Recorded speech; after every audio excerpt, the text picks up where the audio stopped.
KBS 1라디오 신성원의 오늘 세계는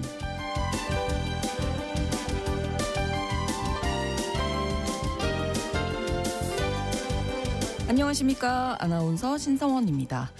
미국 텍사스주에서 러시아, 중국, 이란 등 특정 국가 출신자들의 부동산 취득과 임대를 제한하는 법을 시행하면서 미국 내 중국 국적자들의 반발이 거세지고 있습니다.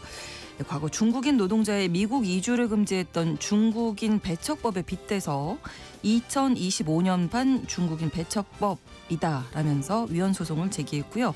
인종차별이라고 비난하고 나섰는데요. 그런데 미국 내에서는 외국인의 부동산 보유를 제한하는 주가 점점 늘고 있다고 합니다. 주로 공화당이 강세인 지역에서 이런 현상이 두드러지긴 하는데 이 미국이 중국인을 겨냥해서 부동산 소유를 막는 이유가 무엇인지 잠시 후 글로벌 경제에서 자세히 알아보겠습니다.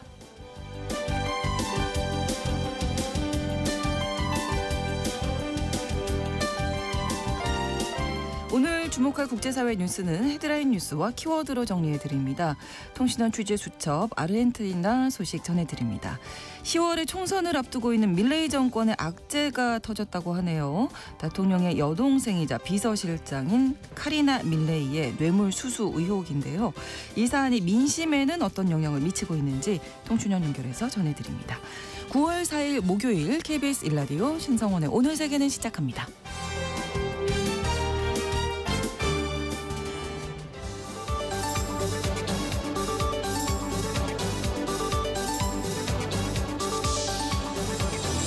오늘 세계는 헤드라인 뉴스.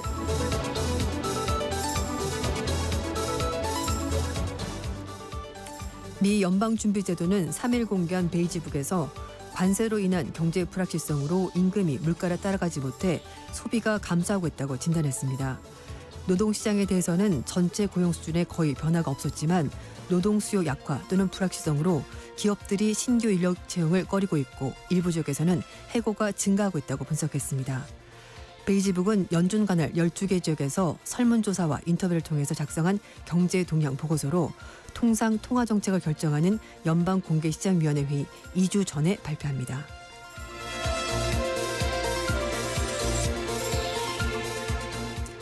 북한이 이란에 미사일 전문가를 파견하고 러시아도 핵 과학자를 보낸 것으로 드러났습니다.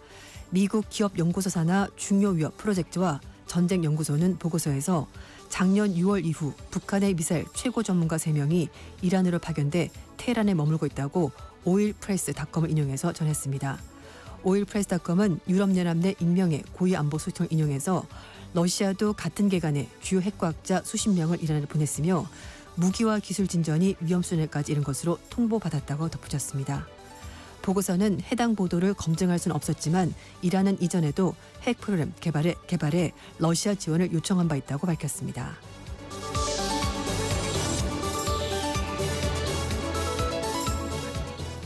인도네시아 경찰이 반정부 시위를 벌이는 대학에 대해 최루탄과 고무탄을 발포해 부상자가 속출했습니다. 현지 시각으로 2일 서부 자바주 반둥에서 경찰이 대학가 시위대에 최루탄과 고무탄을 발사했습니다. 경찰이 교내에 발포한 것은 이번 사태 이후 처음인데요. 이 과정에서 반둥 이슬람대학 학생이 중상을 입었습니다.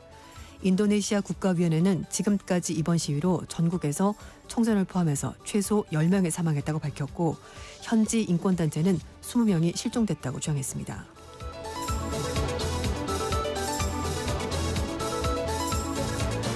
이스라엘이 새 레이더 정찰 위성을 성공적으로 발사했다고 이스라엘 언론들이 보도했습니다. 이스라엘 군과 방위산업체 이스라엘 항공우주산업은 현지 시각으로 2일 밤 이스라엘 중부에 있는 팔마임 공군기지에서 헤르조그 대통령과 카츠 국방장관 등이 지켜보는 가운데 오페크19 인공위성을 발사했습니다. 오페크19 위성은 점검 과정을 거친 뒤 이스라엘군 군사정보 산하 시각정보 분석 전문조직 부대로 이관돼 본격 가동됩니다.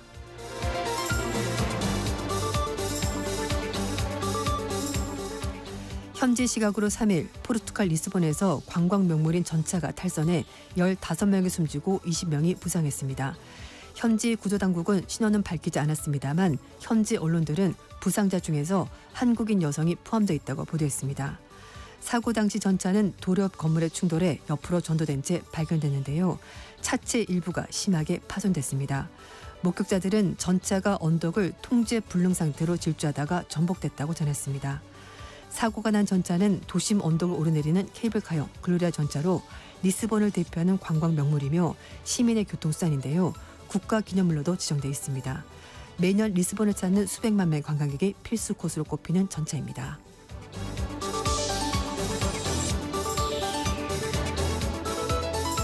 오늘의 헤드라인 뉴스 외신캐스터 조윤주 씨가 전해주셨습니다. 이번에는 키워드로 정리한 국제사회 소식 살펴봅니다. 첫 번째 키워드 전쟁과 평화. 네. 어제 시 주석이 전승절 기념식에서 얘기를 한 게 있습니다. 세계는 지금 평화냐 전쟁이냐 선택에 직면해 있고 중국은 인류 문명 진보 쪽에 설 것이고 평화 발전의 길을 계속 걸어 나갈 것이다 라고 말했습니다. 네. 하지만 평화 발전의 길을 걷겠다는 시적은 미국 보란 듯이 최첨단 무기를 대거 공개하면서 군사 굴기를 과시했습니다. 개량형 대륙간 탄도미사일인 둥펑 61을 포함해서 핵 3축 체계도 처음으로 공개하면서 중국의 핵능력을 과시했는데요. 네. 시 주석의 메시지에 대해서 미국의 뉴욕타임즈는 시 주석은 중국이 다시는 괴롭힘을 당하지 않을 것이라는 메시지를 보여준 것으로 보이고 푸틴 대통령이 참석하는 베이징에서 무력 시위는 중국이 외부 세력의 압력에 저항할 만큼 아주 강력한 힘을 가지고 있다는 것을 보여주기 위한 것이다라고 해석을 했습니다. 네. 미국 본토를 사정권에 두고 있는 무기가 여러 개 공개가 됐는데요. 둥펑 61은 2019년 열병시대 보여줬던 둥펑 41의 개량형으로 보이는데 네. 둥펑 41도 이미 미국 워싱턴 DC까지 사거리에 두고 있는 미사일이고요. 네. 둥펑 61은 신형 고체 연료로 추진하는 시스템을 가지고 있어서 발사 준비 기간을 크게 줄인 그런 장점이 있습니다. 거기에다가 여러 개의 목표물을 동시에 공격할 수 있는 기술도 탑재를 하고 있습니다. 그렇군요. 네. 그리고 둥펑 5C가 있는데요. 이거는 액체를 사용하는 대륙간 전략 핵 미사일인데 네. 사거리가 2만 킬로미터입니다. 중국 언론들은 중국의 전략 방영 시스템의 중요한 부분으로 타격 범위가 전 세계에 이른다라고 2만 킬로미터면 네, 예, 그렇습니다. 그렇겠는데요. 미국까지 가는 게 15,000킬로미터니까 거의 그렇죠. 대부분은 사거리에 들어간다라 보시면 되겠습니다. 이것 외에도 사거리가 5,000킬로미터인 괌킬러로 불리는 대한 미사일인 둥펑 26D도 눈길을 끌었다고 하는데요. 이 미사일은 괌은 물론이고 주일 미군 기지나 필리핀해를 공격하는 데도 쓰일 수 있다는 관측이 나오고 있습니다. 여기에다가 중국이 자랑하는 대공 방어망 무기 체계인 홍치 29도 공개가 되는데요. 중거리 요격 능력을 갖춘 차세대 지대공 미사일로 그동안에 대회에 공개되지 않았다고 합니다. 중국 본토 방어를 위한 핵심 전략 중 하나로 고고도 요격까지 가능해서 중국이 다층 방어망을 구축한 것으로 확인이 됐습니다. 네. 이날 또 열병식에서 최초로 육해 공군에서 핵 미사일을 발사할 수 있는 전략적 핵 3축 체계도 공개가 됐는데요. 네. 지상 발사 미사일인 둥펑 31 그리고 공중 발사 장거리 미사일인 징리 1 그리고 잠수함 발사 탄도 미사일인 쥐랑 3 이런 것들이 선보였습니다. 네. 그러니까 뭐 어마어마한 무기들이 다 총출동했다라고 보시면 되겠는데요. 중국 언론들은 이 무기가 중국의 주권과 민족의 존엄을 수호하는 최고의 전략적 자산이라면서 완전한 핵 억제를 갖춘 무기 체계다 이렇게 자랑을 했습니다. 네, 평화 발전의 길을 계속 갈 것이다는데 네. 무기를 이렇게 그렇습니다. 내보였네요. 네. 전쟁을 불사하겠다는 얘기인 건 아닌지 모르겠습니다. 어쨌든 좀 약간 말과 행동이 전혀 다른 그런 모습을 중국이 보여주고 있습니다. 네, 다음 키워드가 진시 황제를 꿈꾸는 두 사람인데요. 진시 황제가 정말 그 불로장생을 꿈꾸면서 신하를 보내서 뭐 찾아와라 이렇게 말했다고 하는데요. 네. 이제 뭐 그렇게까지 할 필요는 없을 것 같습니다. 과학이 계속 발전하면서 굳이 찾아 나서지 않아도 시간이 지나면 불로장생이 가능할지도 모르겠는데요. 네. 시진핑 주석과 푸틴 러시아 대통령이 장기 이식 그리고 불멸 등을 소재로 대화를 나눴는데 이게 마이크를 통해서 흘러나오면서 내용이 공개가 된 겁니다. 네. 로이터 통신은 중국 베이징에서 있었던 열병식에서 태남면 막루로 이동하던 시 주석과 푸틴 대통령이 나눈 대화가 핫 마이크에 포착이 됐다라고 밝혔는데요. 얼마 전에 트럼프 대통령이 의도한 건지 아닌지 모르겠지만 본인이 노벨 노벨 평화상 평화상 받고 싶다는 얘기가 이제 마이크를 통해서 흘러나왔는데요. 네. 이게 뭐 의도치 않게 마이크가 켜졌는지 모르고 얘기를 하는 것이 이제 공개가 된 것을 말을 하는 건데요. 한 마이크라고 네, 하죠. 맞습니다. 양국 정상이 김정은 위원장과 함께 이제 선두에 서가지고 태난만 막루로 이제 이동하는 모습이었는데요. 그때 이걸 생중계한 중국 관영 CCTV가 네. 화면으로 생중이 됐고 그 내용들이 공개가 된 건데요. 푸틴 대통령의 통역사가 중국어로 생명공학이 끊임없이 발전하고 있다라고 말하는 게 들립니다. 그리고 이제 푸틴 대통령의 통역사가 인간의 장기는 끊임없이 이식이 될 수 있고 당신도 오래 살면 살수록 젊어지고 심지어 불멸에 이를 수도 있다라고 얘기를 전달한 겁니다. 네. 그러자 시 주석이 중국어로 일각에서는 이번 세기 말에 사람이 150살까지 살 수 있다는 얘기도 있다라면서 서로 대화를 주고받았는데요. 네. 로이터 통신은 이때 김 위원장이 웃으면서 시 주석과 푸틴 대통령 쪽을 바라보고 있었는데 네. 두 사람 대화를 들었는지는 모르겠지만 어쨌든 이렇게 굉장히 분위기가 좋았다라고 전했습니다. 시 주석이 말을 시작하는 순간에 화면이 태난만 광장으로 바뀌었고요. 영상 속 소리도 약간 희미해졌는데 어쨌든 두 사람이 대화하는 내용이 공개가 된 겁니다. 그렇네요. 네. 공교롭게도 두 사람이 만 72세입니다. 네. 이제 시 주석이 1953년 6월생 그리고 푸틴 대통령이 1952년 10월생인데 그러니까 생일이 안 지났으니까 만으로 둘 다 이제 72세가 된 건데요. 시 주석은 3년임 지금 하고 있고 그렇죠. 푸틴 대통령은 작년에 5연임 확정을 장기 지었습니다. 집권하는 두 정상이 네, 불멸에 대해서 이야기를 하고 있다. 네. 그러니까 여러 생각을 하게 됩니다. 권력도 오래 가져가고 싶고 오래 살고 싶고 뭐 그런 생각 아닐까요? 네. 네. 권력을 오래 가져가려면 오래 살아야 될 것 같다. 그런 생각한 것 같습니다. 네. 뭐 속내는 잘 모르겠지만 그렇게 뭐 어쨌든. 추정을 해봅니다. 네. 네. 자, 다음 키워드가 다시 연결된 가스관이네요. 역시 네. 비슷한 내용에 맞습니다. 이어지는 내용이네요. 러시아와 중국이 정상회담 계기로 해서 에너지 분야에서 협력을 강화하기로 했습니다. 네. 러시아는 양국을 잇는 새로운 파이프라인을 건설해서 유럽의 탈에너지 정책에 대해서 대응하겠다는 구상으로 보이는데요. 네. 중국은 러시아산 가스를 저렴하게 공급받아서 러시아를 향한 전략적 지지를 확인시켜주는 것으로 보이고 또 가격과 조건이 아직 결정되지 않았기 때문에 최종 합의까지는 좀 시간이 걸릴 거란 전망도 같이 나오고 있습니다. 네. 러시아 최대 에너지 기업인 가스프롬이 이일날 중국 베이징에서 있었던 시 주석과 푸틴 대통령 정상회의에서 시베리아의 힘2 파이프라인 건설에 양해각서를 체결했습니다. 러시아 야말반도에서 몽골을 거쳐서 중국으로 연결되는 천연가스 가스관 사업인데요. 완공이 되면 연간 500억 세제곱미터 천연가스가 중국 쪽으로 공급이 되고요. 이 가스 계약이 30년간 유효하다고 합니다. 네. 이날 중국과 러시아는 다른 파이프라인 통해서 가스 공급량도 늘리기로 합의했다고 하는데요. 시베리아 힘1 가스 공급량을 늘리기로 하고요. 그리고 2027년까지 가동되는 극동 가스관의 가스 송량도 역시 늘리기로 결정을 했습니다. 시베리아 힘2 프로젝트는 10년 가까이 사업 속도를 내지 못하다가 이번에 다시 재개가 되는 건데요. 중국과 러시아가 그동안에 이 가스 가격을 둘러싸고 견해차가 있었기 때문입니다. 네. 중국은 좀 싸게 달라라고 얘기를 하고 있고 러시아는 싸게는 안 된다라고 말하면서 평행에서 달렸는데요. 중국은 이제 좀 욕을 했으면 지금 그게 안 됐고 지금 사실은 변수가 생긴 것이 우크라이나 전쟁 때문에 그렇죠. 러시아가 유럽으로 공급하는 가스가 줄어들었고 대체지가 필요한 거죠. 그래서 이번에 양국 정상이 만나면서 그러면 중국 쪽으로 가스를 공급하겠다라고 결정을 하게 된 겁니다. 실제로 유럽연합 전체 가스 수입은 러시아가 차지하는 비중이 2021년 기준 45%였거든요. 절반이었습니다. 그런데 작년에 이게 18%가 떨어졌고요. 네. 러시아와 독일을 연결하는 주요 파이프라인인 노르트스트림 1, 2도 지금 운영이 중단된 상황입니다. 유럽과 가스관 연결은 끊겼지만 러시아가 중국과 가스관 프로젝트를 재개하면서 새롭게 가스관이 연결이 된 겁니다. 이번 합의가 에너지 정학적 관점에서 굉장히 중요하다라는 분석도 나오고 있는데요. 미국과 서방들이 러시아를 고립시키려고 여러 가지 제재를 가하는데 이런 상황에서 러시아가 중국과 밀착하면서 뭔가 대응할 방안이 있다는 것을 보여줬고요. 그래서 네. 전문가들은 중국은 더 이상 미국의 제재를 준수하는 척 하지 않아도 되고 서방의 여러 가지 생각에 신경을 쓰지 않겠다는 메시지를 전달한 것이라고 분석을 했는데요. 새로운 파이프라인이 건설이 되면 중국은 가스 수요 중에서 5분의 1을 러시아로부터 공급받을 수 있습니다. 네. 자, 이렇게 이번에 정말 중국과 러시아가 더 가까워진 모습을 확실히 그렇죠. 대외적으로 보여준 것 같습니다. 자, 다음 키워드, 지금이 가장 좋은 시기. 네.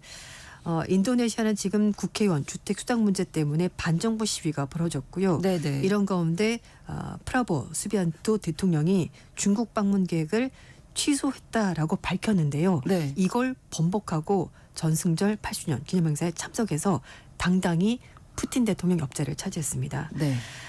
이제 앞에도 말씀드렸습니다만 그 반동 지역에서 경찰이 대학생들 향해서 발포를 하면서 이제 부상자가 속출했다고 전해드렸는데요. 네. 국제사회도 인도네시아 정부의 강경 진압을 비판하고 있습니다.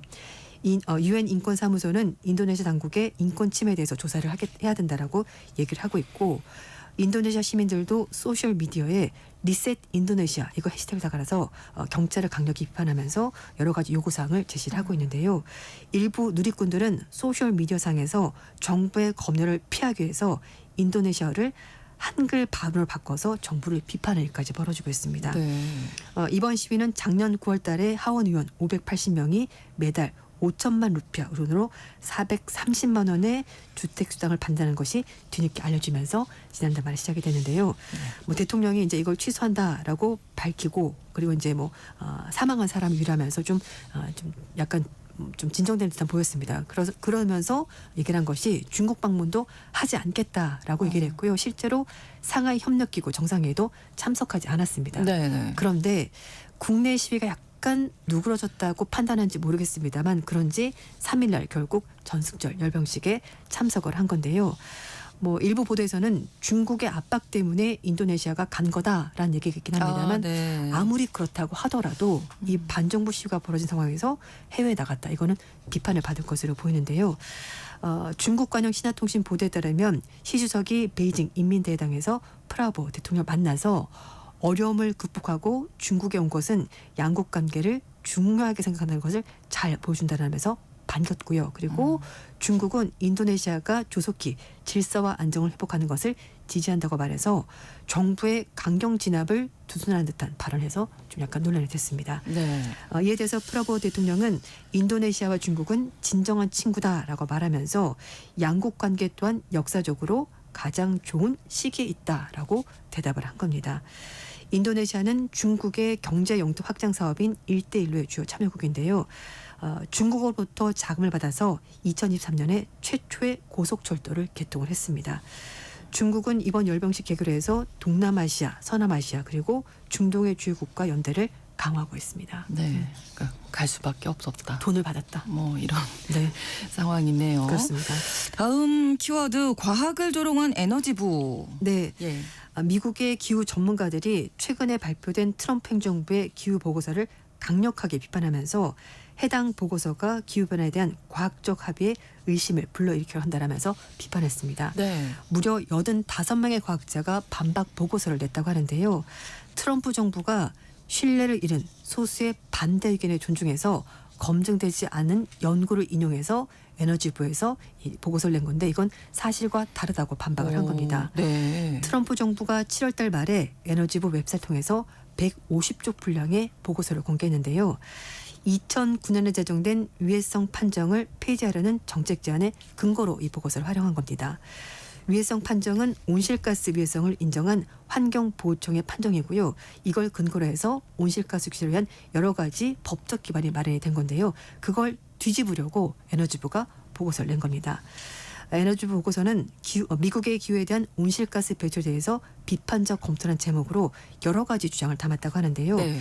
온실가스 배출과 관련된 극한기후 현상은 증가하지 않고 있고, 그리고 미국의 기후는 상승하지 않았고, 대기 중에 이산화탄소 농도 증가는 농업에 도움이 되고 있고, 태양 활동이 기후변화 원인일 수 있다는 여러 가지 과학적으로 지금 인정하지 않는 내용들을 가득 담았습니다. 네. 이에 대해서 이번 보고서를 공동으로 쓴 앤드류 테슬라 교수는요, 에너지부의 이제 보고서는 과학을 조롱하는 수준이라고 말하면서 오래 전에 이미 폐기된 개념에 의존해서 만들어진 보고서라면서 네. 중요한 사실을 누락하고, 그리고 확증 편향에 기대돼서 작성된 보고서라고 시작을 했습니다.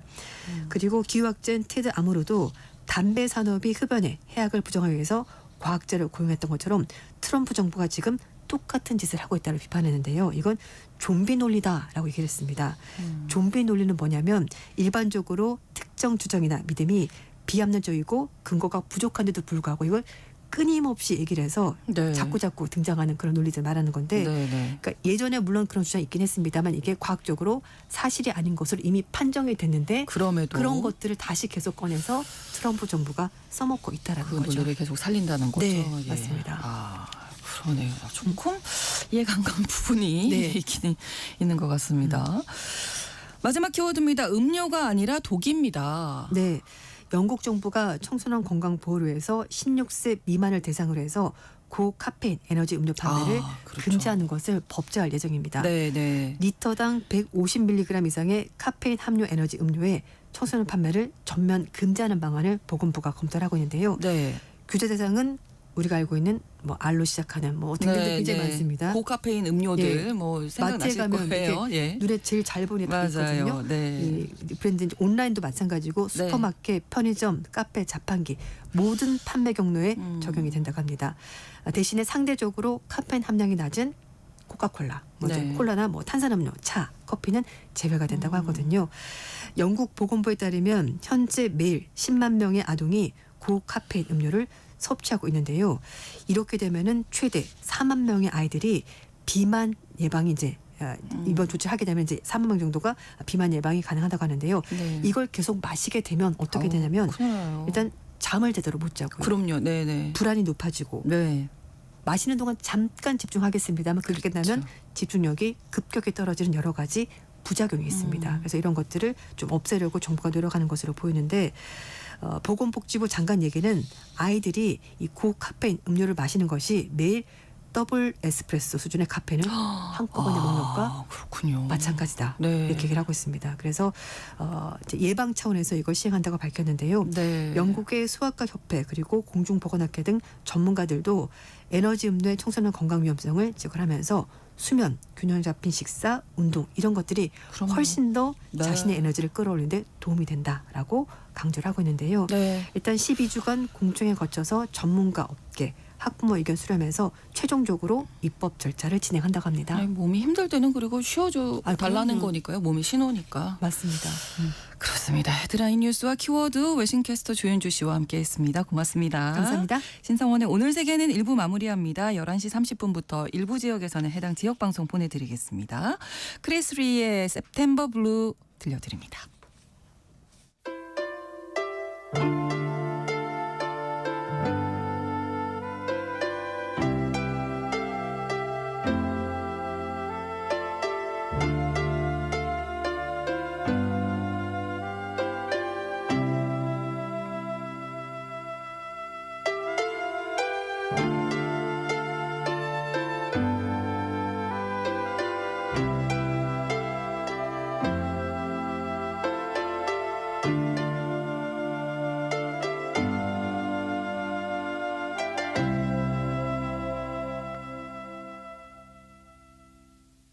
Your head spins round on a Monday,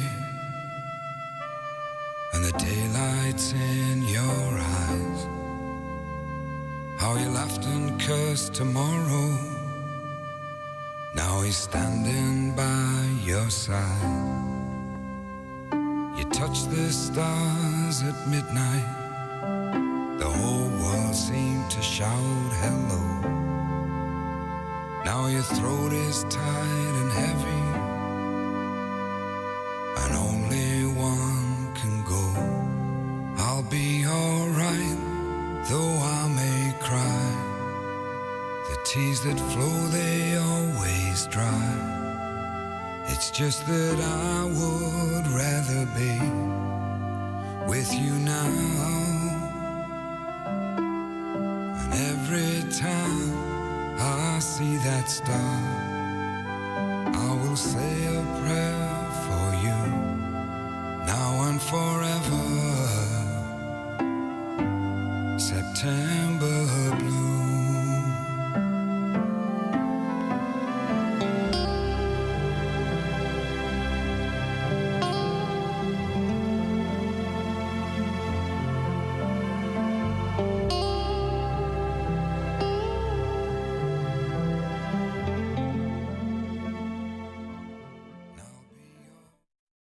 지금 시각은 11시 30분입니다.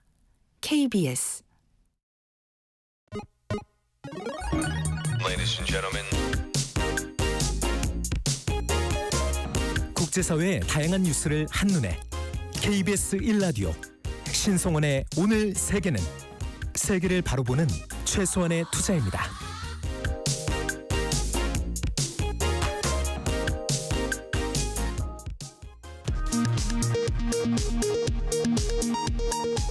이 시각 라디오 정보센터 뉴스입니다.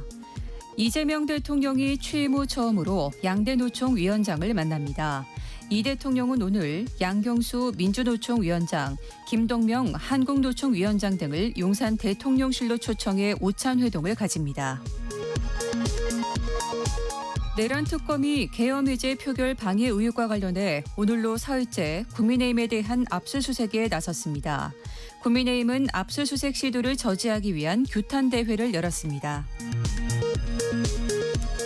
어제 중국 베이징에서 열린 중국 전승절 80주년 기념 열병식에서 북중러 정상이 66년 만에 한자리에 나란히 섰습니다.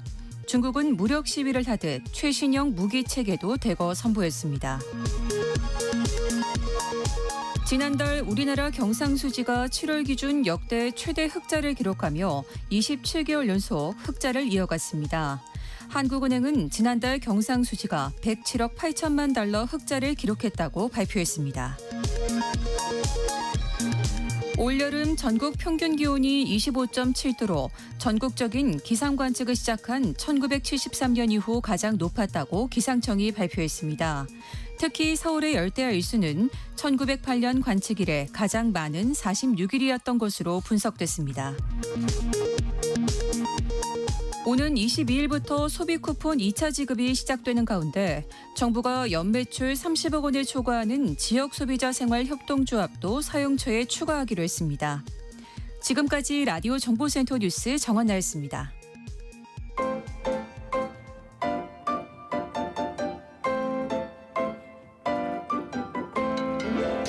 통신원 취재 수첩.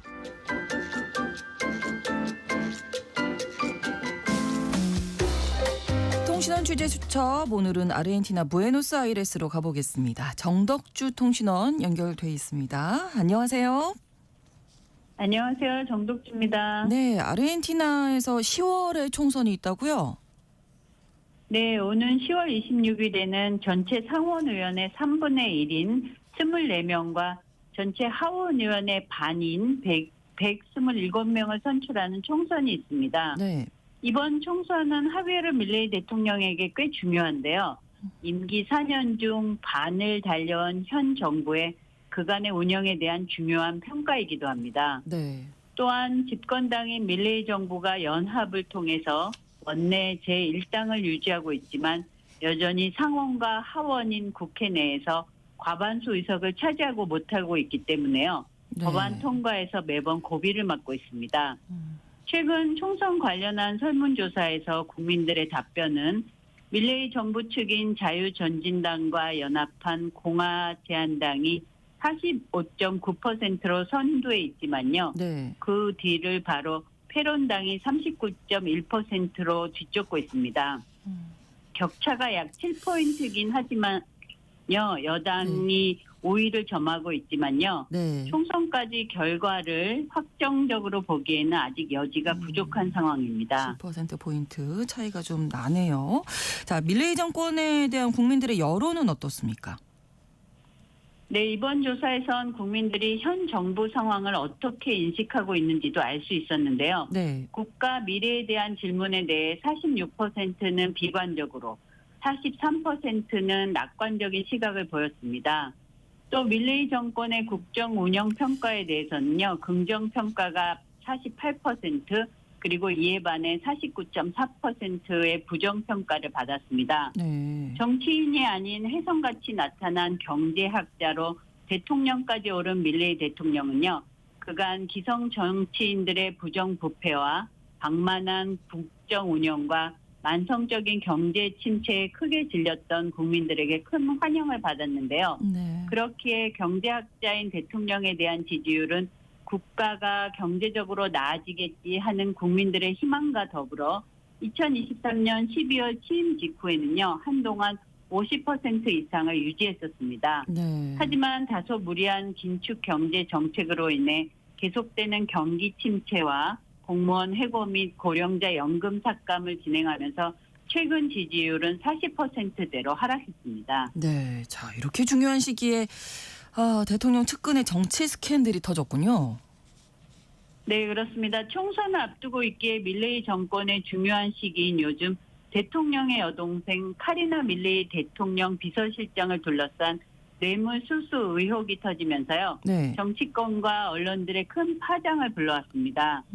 현지 주요 언론들은 밀레이 대통령 취임 후 가장 큰 정치 추문이라고 보도하고 있고요. 네. 만일 이 건에 대해서 명확히 밝히지 않으면 오는 10월 총선의 치명타가 될 것이라고 보고 있습니다. 네. 이번 건은 현지 온라인 매체가 디에고 스파뉴올로 국립장애인청장의 대화본을 공개하면서 알려졌는데요.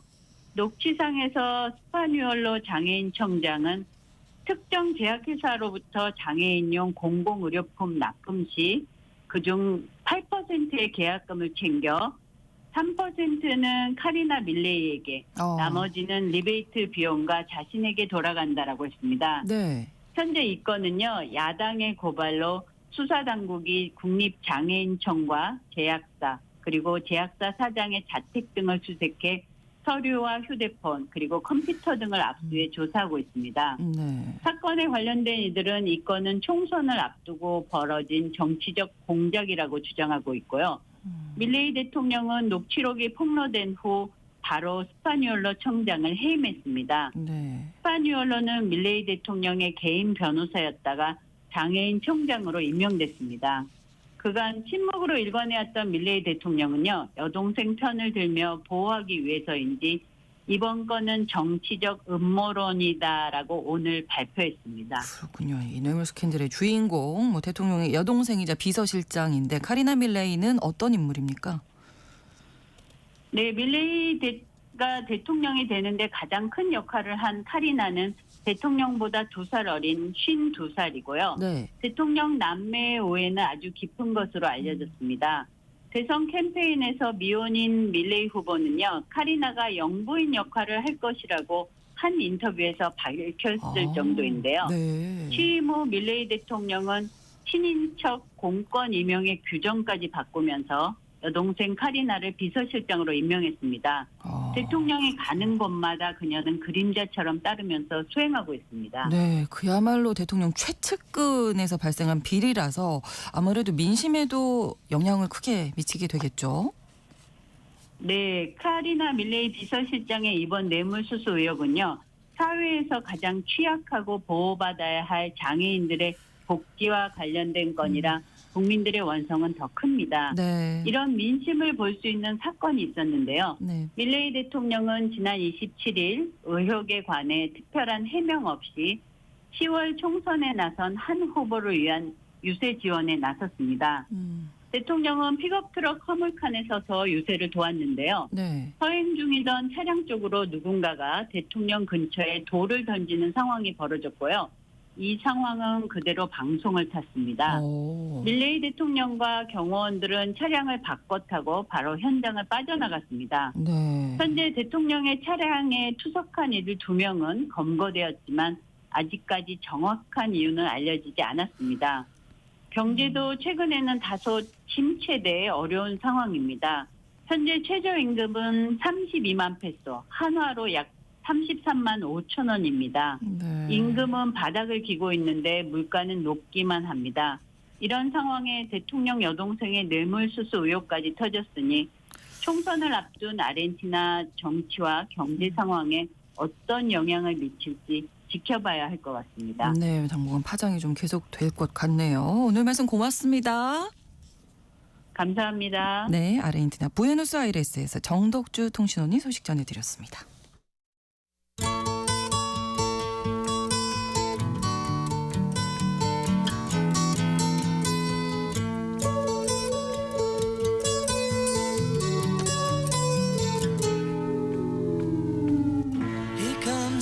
미국 텍사스 텍사스주에서 중국이나 러시아 등 적대 국가의 국민이 부동산을 구매하거나 임대하는 걸 막는 법이 발효됐습니다. 이미 미국 내 여러 주가 비슷한 법을 도입했지만 텍사스의 법은 훨씬 더 강력한 건데요. 이민자 차별이다 이런 비난의 목소리가 커지고 있고 관련해서 위헌 소송까지 제기됐습니다. 글로벌 경제에서 오늘 이 문제 짚어보겠습니다. 3프로TV 언더스탠딩 김상훈 기자 나오셨습니다. 어서 오세요. 네, 안녕하세요. 자, 일단 이 법안의 내용부터 좀 살펴볼까요? 네, 법안 이름은 텍사스 상원 법안 17호라고 합니다. 네. SB17이라고 불리던데 그렉 에버트 텍사스 주지사는 이 법을 이렇게 소개합니다.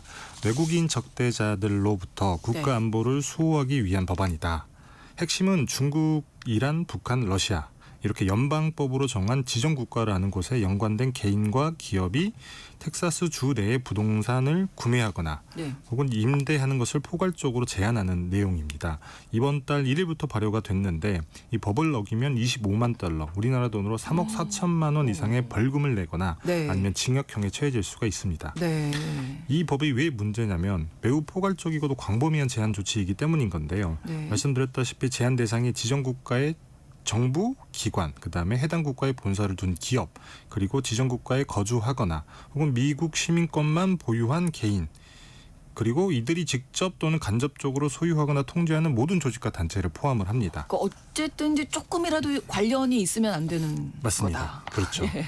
그리고 이 적용 대상 같은 경우에는 비이민 비자를 받은 학생이나 임시 근로자, 망명자, 난민 이렇게 유효 비자를 받은 이들인 건데요. 그래요. 쉽게 말씀을 드리자면 미국 시민권자나 영주권자가 아닌 중국인과 나머지 국가 국민의 대부분 그리고 그들과 관련된 단체 모두가 사정권이라고 보시면 됩니다.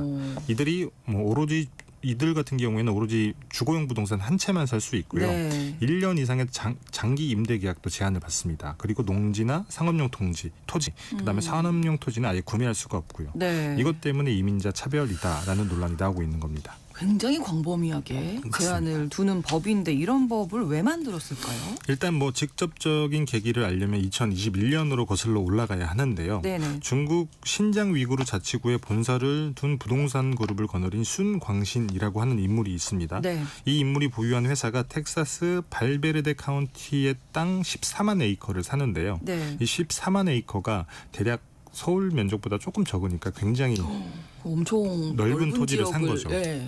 그 땅에 풍력 발전소를 지으려는 게 목적이었다고 합니다.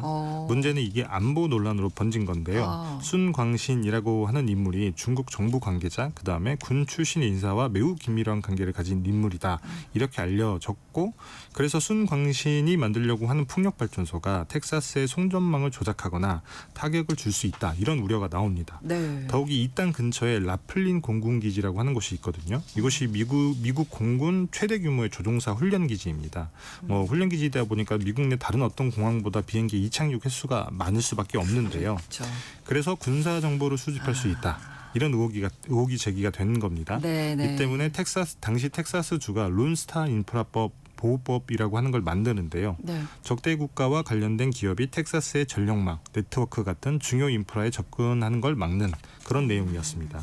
그 법의 부동산판이 이번 법안이라고 볼 수 있습니다. 네. 실제로 찬성론자들 같은 경우에는 이 법안이 적대국의 중요한 인프라나 군사시설 인근의 토지 그리고 식량 및 수자원 통제권을 확보하는 것을 막아줄 것이고 네. 그게 텍사스의 안보를 지키는 길이다 이렇게 강조하고 있습니다. 네, 이렇다 보니까 이제 안보 얘기까지 나오는 건데 지금 현재 이 법 관련해서 위헌 네네네. 소송이 제기된 상황이죠? 맞습니다. 네. 법안이 발효되기도 전인 지난 7월에 네. 중국계 미국인 법률방어연맹이라고 하는 단체가 유효한 비자를 소지한 중국인 3명을 대리해서 이 법이 위헌이다라는 소송을 제기합니다. 네. 2023년 텍사스에 거주하는 중국 본토 출생자가 최소한 12만 명 정도라고 하더라고요. 그래서 매우 많은 수의 중국인들이 직접적인 타격을 입게 되는 건데 네. 그래서 이걸 2025년판 중국인 배척법이다라고 주장을 하고 있습니다. 2025년 판이면 그 전에도 중국인 배척법이 있었다는 얘기잖아요. 예. 그 역사를 좀 짚어보죠. 그렇죠. 한 150년 전인 1800년대 후반 네. 미국에서는 철도 광풍이 사실 경제 성장을 이끌던 시대였거든요. 그렇죠. 넓은 영토를 횡단하는 철로가 엄청나게 들어섰는데 당시 미국 횡단철도를 건설하는 핵심 인력은 중국인 노동자였습니다. 사실 청나라 말기에 중국은 많이 못 살던 나라잖아요. 그래서 네. 배 타고 기회의 땅이라고 하는 미국으로 건너갔던 건데 그렇죠. 당연히 백인 노동자보다 임금도 많이 낮았고 기본적인 보험도 받지 못했고 네. 그다음에 산맥의 터널 굴착 같은 위험한 작업에 투입됐다가 죽는 사람들도 굉장히 많았다고 해요. 네. 뭐 사실 인종차별은 말할 것도 없었겠죠. 그래서 파업을 해봤지만 당연히 먹히지 않았던 건데 그럼에도 불구하고 중국인 노동자가 굉장히 많았습니다. 네. 그런 와중에 1870년대 들어서 미국의 경기 침체가 찾아옵니다. 그때부터 백인 노동자들이 중국인 노동자가 자신들의 일자리를 뺏어간다 이렇게 비난을 하기 시작합니다. 뭔가 네. 지시감이 들죠. 그렇죠. 예. 당연히 범국가적인 반중 정서로 이어졌고 그렇게 1882년에 중국인 노동자의 이민을 10년간 금지하는 중국인 배척법이 탄생하게 된 겁니다. 네. 인종차별이 만연하던 구시대의 법이 150년 만에 부활을 했고 그러니 당연 위헌이다라고 하는 게 소송 당사자들의 주장입니다. 네. 근거가 있어야 되잖아요. 이런 위헌 소송 제기할 때는. 그렇죠. 위헌이라고 주장하는 근거는 크게 두 가지인데요. 첫 번째는 평등권 침해라고 하는 겁니다. 뭐 우리나라도 그렇지만 미국도 수정헌법 14조에 모든 사람에게 법의 평등한 보호를 보장하도록 명시를 하고 있습니다. 굉장히 중요하게 생각합니다. 미국에서는 그렇죠. 평등. 인종이나 민족, 출신 국가에 따라서 차별을 하지 못하도록 하는 게 미국 헌법이고 이것 때문에 굉장히 소송도 많이 벌어지잖아요. 맞아요. 네. 그래서 이것 때문에 1952년에 비슷한 내용의 법안이 위헌 판결을 받기도 합니다. 그리고 두 번째는 연방법 우선 원칙이라고 하는 건데 미국은 50개 주가 모인 연방 국가잖아요. 네. 그래서 50개 주는 외교 관계나 뭐 국가 안보에 대한 위협, 그다음에 이민, 국제 무역 같은 영역을 연방 정부에 독점적으로 위임을 했는데 네. 근데 주 차원에서 국가 안보를 문제를 삼고 외국인 부동산 매입이나 임대를 제한하겠다고 나선 건 이건 헌법에서 정한 연방 정부의 권한을 침해했다라고 주장하는 겁니다. 설득력이 있어 보이는데요? 맞습니다. 네. 사실 그 위헌 논리는 조금 명백해 보이긴 하는데 네. 미국에서 외국인의 토지 매입을 제한한 건 사실 또 역사가 꽤 길어요. 1913년에 캘리포니아에서 시민권 자격이 없는 외국인이 3년 이상 부동산을 소유하거나 임대 계약을 체결하는 걸 금지하는 외국인 토지법이라고 하는 걸 만든 적이 있습니다. 그래서 뭐 이게 외국인의 부동산 취득을 차별하는 시초가 됐던 법이기도 한데요. 네. 이후 이 법을 강화해서 부적격 외국인과 임대 계약을 맺는 것도 불법으로 규정을 하고 그다음에 부적격 외국인이 소유한 회사가 토지를 사는 것도 금지를 했는데요. 네. 당시에는 일본계 이민자가 주요 타겟이었다고 합니다. 그렇군요. 텍사스주에서 이번에 발효된 법안과 매우 흡사하잖아요. 그러네요. 근데 이 법이 1952년에 대법원에서 위헌 판결을 받습니다. 이게 뭐 미국에서는 굉장히 유명한 판례라고 하는데 예. 세이 후지 대 캘리포니아주. 세이 후지라는 인물이 캘리포니아주를 대상으로 소송을 제기했던 거죠. 네. 그래서 앞선 주장처럼 수정헌법 14조의 평등권을 침해했다라고 하는 게 당시 법원의 판단이었습니다. 네. 저 그러면 이번 이 위헌 소송에서도 좀 승소 확률이 높지 않나 비슷하잖아요 지금. 그렇죠. 그렇게 상황은. 볼 수 있기는 네네. 한데 사실 뭐 초기 소송은 법원에서 기각되기는 했습니다. 아 그래요. 이거는 텍사스주 법무부가 원고가 법안에 직접적인 영향을 받는 사람들이 아니다라고 주장을 했고 법원이 이걸 받아들여서 이건 위헌성 여부를 판단한 건 아니고 절차적인 문제로 기각이 된 건데 그러네요. 그래서 네. 소송은 이미 지금 진행이 되고 있거든요. 다만 과거와 달리 쉽게 위헌 판결이 나오기 조금 어려워 보이는 게 텍사스 주정부 같은 경우도 사실 바보는 아니잖아요. 그렇죠. 그렇죠. 뭔가 이유가 있으니까. 나름 믿는 구석 네. 뭐 이런 것들을 마련해 놨을 텐데 네네네. 법에서 권리를 제한하는 기준이 인종이나 뭐 출신 국가 이런 게 아니라 네. 비이민 외국인 국적이다라고 주장을 합니다. 네. 이게 무슨 얘기냐고 하면 미국 헌법이 차별을 금지하는 건 인종이나 민족을 기준으로 차별하지 말라고 하는 거거든요. 네. 근데 국적에 따른 차별은 조금 다릅니다. 당연하게도 미국 헌법은 미국 시민의 권리를 보호하기 위해 만든 최상위법이잖아요. 그렇죠, 그렇죠. 다른 인종이나 다른 나라 출신 이민자를 차별하지 말라는 건데 근데 다른 나라 국적자라고 하면 얘기가 달라집니다. 미국 헌법이 무조건 권리를 지켜주는 대상은 사실 미국 시민권이나 영주권을 쥐고 있는 미국 시민이기 때문에 그래서 이 주장이 먹힌다고 하면 법원에서 합헌 판정할 가능성이 높습니다. 이거 생각 못한 부분이네요. 그렇죠. 국적이 맞습니다. 아예 다르면 맞습니다. 위헌의 가능성은 없나요? 물론 법원에서 이 비이민 외국인 국적이다라고 하는 기준이 허울이다. 이렇게 판단을 하면 조금 말이 달라지긴 합니다. 그러면 텍사스 주정부가 이 법안이 반드시 필요한 공공의 이익을 추구하는지 그리고 그 목적을 달성하기 위한 최선이나 혹은 유일한 수단인지를 입증해야 되는데요. 이것밖에 방법이 없었는지. 네. 이번 케이스에 빗대어 본다고 하면 그 외국인 국적자의 부동산 구입을 엄격하게 제한하는 게 텍사스의 안보를 지키는 사실상 유일한 수단이다라고 증명을 해야 된다는 겁니다. 사실 이건 불가능에 가깝거든요. 그렇죠. 예, 예. 그래서 재판부가 표면적인 기준이 국적을 받아들이지 않고 네. 그 이면에 차별적 의도를 가졌다라고 판단을 하게 되면 위헌 판결이 나올 수도 있는 겁니다.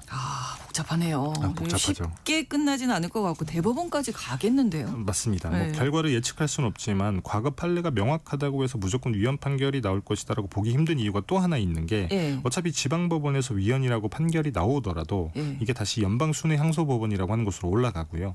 거기서도 불복하면 결국 대법원까지 올라갈 수밖에 없는데 최종 결론을 내릴 대법원의 대법관 9명 중에 6명이 공화당이 지금 지명한 인사입니다. 그렇죠. 네, 그래서 네. 텍사스 주정부에 유리하게 판이 깔렸다라고도 볼 수 있는 건데 실제로 트럼프 1기 행정부 당시에 네. 이런 대법원의 정치적 지형 때문에 이민 관련 어떤 행정명령들이 그 조치가 유지가 된 바 있거든요. 예를 들면 무슬림 입국 금지령. 이것도 네. 굉장히 인종차별적 조치일 수 있잖아요. 근데 대법원에서 당시에 트럼프 행정부의 손을 들어준 바 있기도 합니다. 예. 어떻게 될지 모르겠네요. 맞습니다. 네. 그런데 미국의 그 다른 주에도 비슷한 법이 또 있어요. 네, 맞습니다.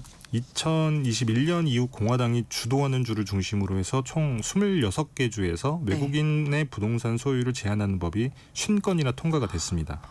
이 대부분이 2023년 이후에 제정이 됐는데요. 네. 그때 무슨 일이 있었는지 아마 많은 분들이 이제 말씀을 드리면 아실 텐데, 네, 네. 그렇죠. 그때 미국 뉴스 영공의 기사에 많이 나왔던. 정체를 알 수 없는 거대한 풍선이 나타나서 맞아요. 굉장히 오랜 기간 네. 저게 도대체 뭐냐 네, 네. 이런 기사들이 많이 나왔었잖아요. 그렇죠. 이 미국의 핵무기 경납고가 있을 만큼 군사적 요충지인 미국 몬태나주에서 이게 발견이 됐고 미국 본토를 가로질러서 동부에 있는 사우스 캐롤라이나를 지나서 대서양에 다다라서야 미 공군기지가 출격해서 이렇게 격추를 시켰었는데 네. 그때 당시에 뭐 영토 상공에서 격추를 하게 되면 주민들이 다칠 수 있다, 국민들이 다칠 수 있다 그래서 그때까지 지켜봤던 걸로 저는 기억을 하는데 여튼 그때 당시에 미중 관계가 최악으로 치닫는 촉발점이 됐던 이 중국의 스파이 풍선 사건.